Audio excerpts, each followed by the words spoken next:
welcome. Present any of your ideas or thoughts, questions. We'll try.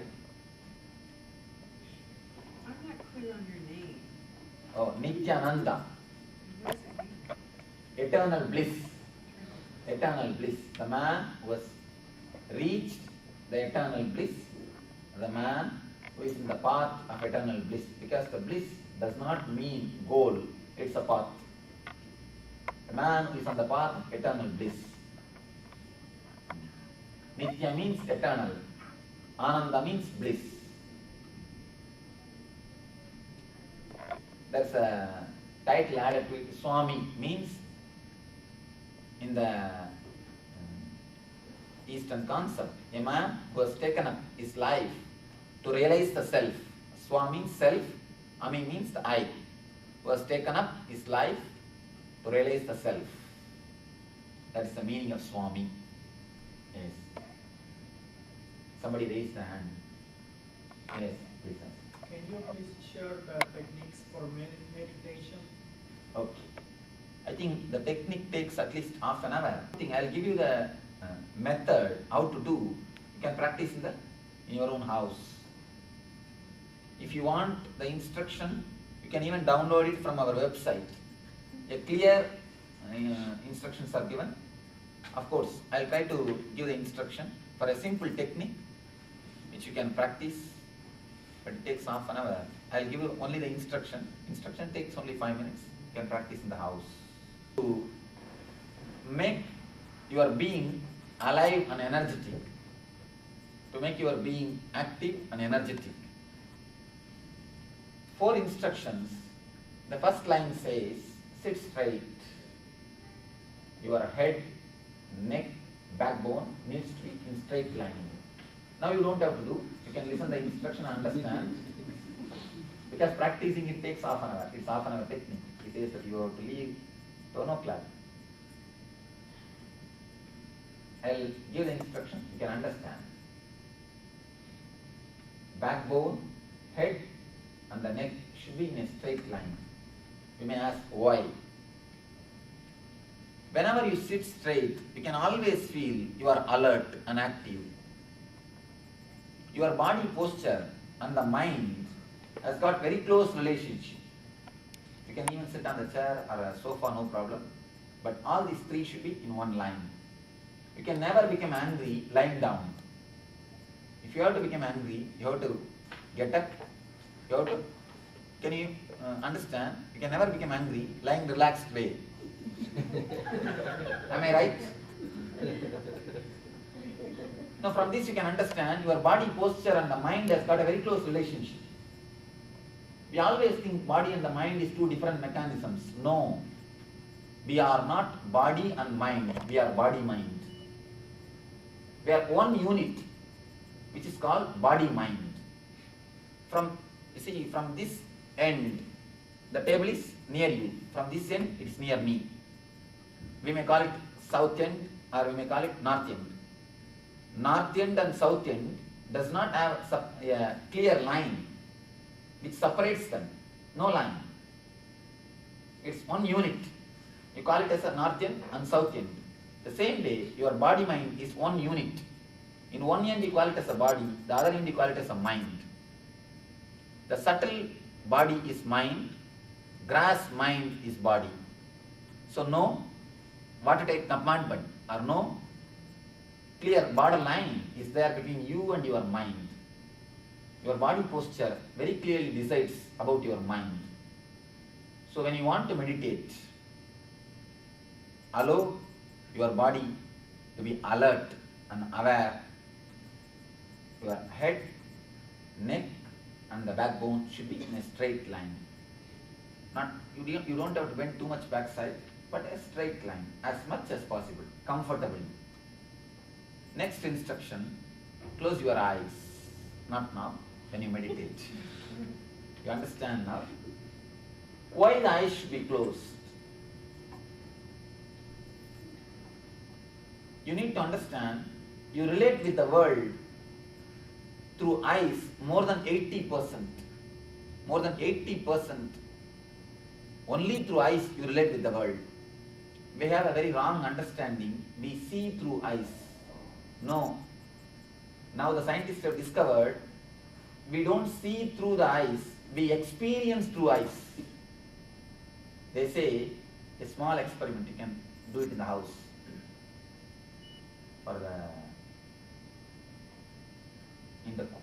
When the temperature is too cold, when you feel too cold, you light a fire in your house. They call it chimney. Am I right? What do you call? Fire? Fireplace. You light a fire. If you turn your face to some other side and just sit, you will not feel the heat too much. You try to do a small experiment. The same fire, you try to gaze at the fire for a few minutes, you will feel the temperature in the body. The same fire, same temperature, you just try to look at the fire for a few minutes, 1 or 2 minutes. Try to gaze at the fire. You will feel, your body feels the temperature. So never think you only see through your eyes, you experience through your eyes. Eyes play a major role in your consciousness. So when I say close your eyes for the meditation, you allow all the 80% of your energy to work, to be pointed towards your inner being, towards your inner world. So when I say close your eyes, I mean allow your energy to work in the inner field, your inner being. For that you need to understand one more thing. Now, you know only how to close your eyelids. We do not know how to close our eyes.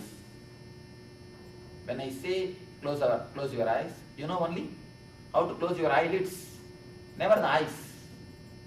Because with open eyes, we will be seeing all the scenes. When we close our eyes, we will be seeing all the scenes inside our mind.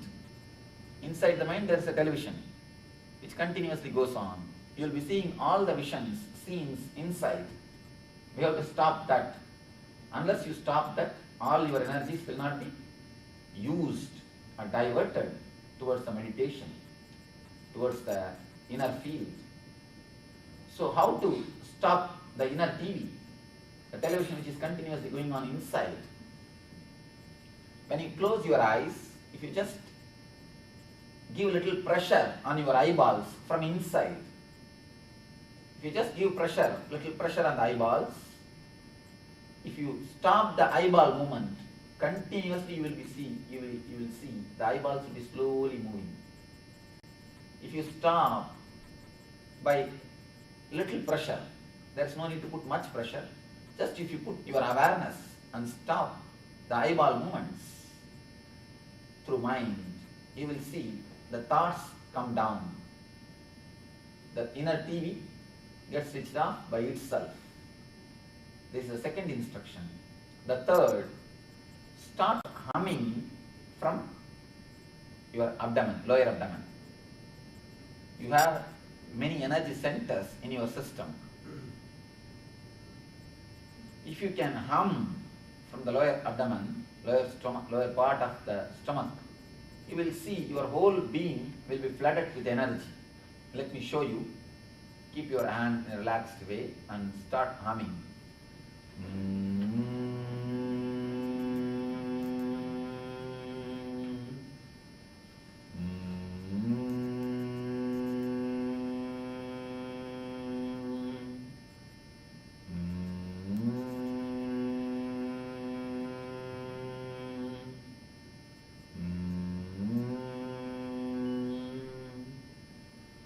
As loud as possible, as lengthy as possible, as deep as possible. Why should humming be done? Please be very clear, it is not any mantra. No Om. Om is the mantra from Hinduism. I am not teaching you religion. I am not telling you to chant Om. No Om.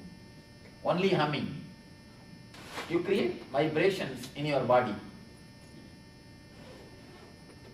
When you create these vibrations, all your energy centers get activated. One more thing, whenever any thoughts comes up in your mind, Don't give importance to the thought. Give importance to the humming sound. In few minutes, you will see your whole being will start humming. Your whole being will be melting and merging into the humming. The basic thing, don't allow your mind to start think. Just allow the humming to happen. If you have a cough, if you have a simple trembling, don't bother about it, let it happen. The fourth instruction, sit silently for 10 minutes in a relaxed mood, with a smile and relaxed mood. Let me give you the 4 instructions once more. Sit straight, close your eyes. Sitting straight takes hardly 2-3 seconds, balancing your body. Closing your eyes takes at least 1 minute. If you do it perfectly, give pressure on the eyeballs, at least 60 seconds. Do it continuously for 60 seconds, giving pressure on the eyeballs, not by hand, from inside, from mind.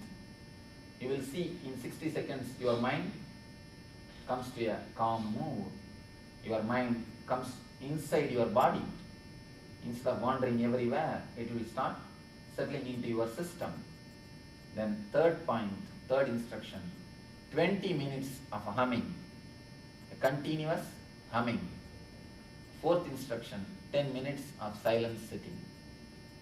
There is a music which exactly guides you in 20 minutes and 10 minutes.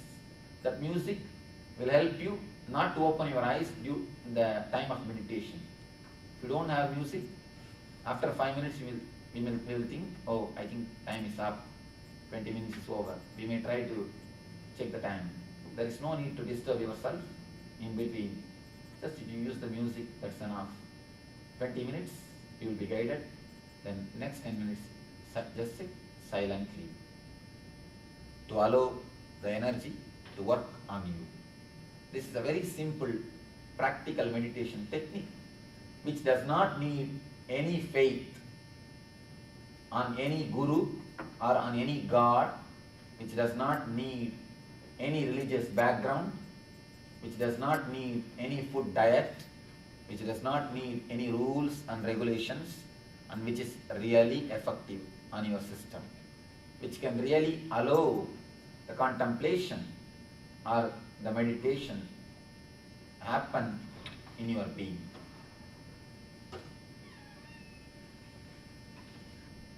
If you are really interested in exploring the mysticism or the wisdom of inner scientists, you see, if you are only an outer scientist, you really miss something. I tell you, sorry, I don't undergauge or underestimate you, but really tell you, by being an outer scientist, you know the joy of the intellect. The joy of the intellect, that gives a tremendous satisfaction, that gives a tremendous beauty in your being. So an outer scientist can always look at an ordinary man and think, see how poor he is, how much he is missing. A real mathematician, a man who is really expert in the mathematics, he feels orgasmic joy just from mathematics. A man who is really a logician, just by the logical thinking, he feels so satisfied. If you are a scientist, you can understand how much the other persons are, ordinary persons are missing. The same way, you also miss some dimensions. A scientist of intellect misses the joy of intuition. You are a scientist of intellect. You know the joy of intellect, but you miss the other dimension, intuition. A little bit of meditation can give you the other joy also, can make you full, can make you a total being. Because always, when we give importance to the head, we forget the dimension of heart. We forget the dimension of being. So meditation can make you a total human being. A man should be both inner scientist and outer scientist. He should enjoy, he should taste the juice of intellect and intuition. But generally, outer scientist misses the dimension of intuition. The inner scientists, they miss the dimension of intellect. Scientists miss the inner juice. So, if you can meet both, if you can have both, we will be flowering into a totally different dimension. We will be really new beings, ideal beings. Thank you. Whenever you visit India, you are all welcome to my ashram. I can say, the laboratory of inner science. That's what we call it as ashram. Ashram means where the research on the inner science goes on. Just like a laboratory where the scientists' researches go on, where things are organized. We have in the East we have a concept, ashram, where the research on the inner field continuously happens. So you are welcome to stay or explore or experiment or experience the world of inner science, the meditation in the ashram. Better meditation. Yoga is starting from the body to the mind. Meditation is starting from the mind to the body. You see, by changing all the servants, you cannot change the boss. But by changing the boss, you can change all the servants. Mind is the boss, body is the servant. So yoga starts with the servants, meditation starts with the boss.